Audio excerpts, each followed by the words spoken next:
berubah.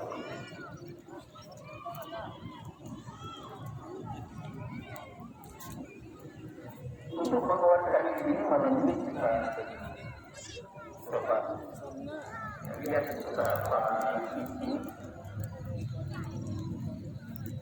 Yang pertama, di dalam kita menjadi membangun sebuah rumah tangga, sebuah keluarga.